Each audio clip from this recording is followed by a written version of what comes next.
जो शिवरात्रि के दिन मेरे मंदिर में दिया लगाएगा या बेलपत्री के पेड़ के नीचे जो दीप प्रज्वलित करेगा, उसके घर में लक्ष्मी सदा के लिए विराजमान रहेगी।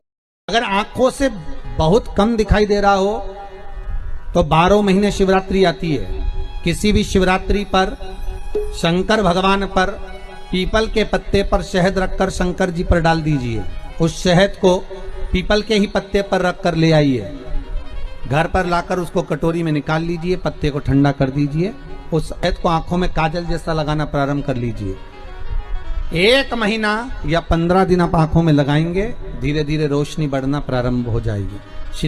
कहीं ना कहीं किसी ना किसी रूप में कोई आपका धन लेकर चले गए, नहीं दे रहा, बहुत प्रयास कर लिया, खा गया। गेहूं की एक बाली भगवान देवाधिदेव महादेव को महाशिवरात्रि के दिन समर्पित करें। उसी बाली को लेकर घर के मेन दरवाजे पर, मुख्य दरवाजे पर अंदर जहां हम प्रवेश करते हैं उस पर कहीं पर भी उसको रख दीजिए। वो कैसा भी धन तुम्हारा कोई लेकर चले गया हो, उसके बाप को भी लाकर वापिस देना पड़ता है, वो धन लाकर वापिस देता है।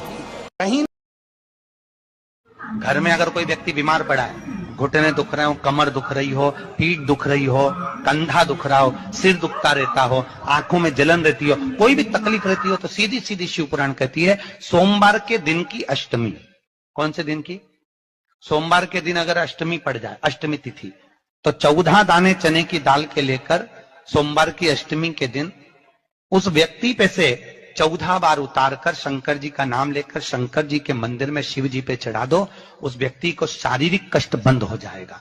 जिंदगी में कभी घुटना, कमर, हम तो यहां तक कहेंगे मेरी जीजियों से, अगर तुम्हारे घर में वंश नहीं बढ़ रहा, संतान नहीं है, औलाद नहीं है, 20-20, 25-25 साल हो गए, 23 साल, 30 साल भी अगर हो गए हैं, तो प्रत्येक महीने शिवरात्रि आती है। हर महीने की शिवरात्रि पर गेहूं का एक दाना शिव को समर्पित कर प्रदोष काल में उस दाने को लेकर आओ और रात्रि को सोने से पहले उस दाने को खाना प्रारंभ करो। मेरा बाबा चाहेगा तो तुम्हारी गोदी में संतान जरूर देगा। वंश शिव की उदारता,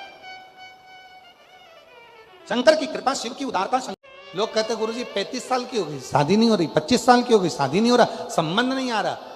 मंगलवार के दिन चतुर्थी पड़े, उस दिन एक लाल चंदन का चावल, एक दाना चावल का, एक दाना सफेद चावल का और एक लाल चावल का दाना लेकर जाओ, 2 पुष्प लेकर जाओ, 2 लोटे जल लेकर जाओ। शिव जी को पहले चावल समर्पित करो, पुष्प समर्पित करो, फिर धीरे धीरे दोनों लोटे से जल से उसको चढ़ाना प्रारंभ करें। शिव को बड़े भाव से जब जल चढ़ाएंगे, 2-3 मंगलवार, यदि चतुर्थी जुड़े हुए मंगलवार में, मतलब मंगलवार की चतुर्थी पढ़ना चाहिए, चतुर्थी के दिन मंगलवार पढ़ना चाहिए। जो जुड़े हुए समय पर कर लेता है, बाबा देवाधिदेव महादेव की कृपा से ऐसा हो ही नहीं सकता कि उसका विवाह ना हो, विवाह होता जरूर।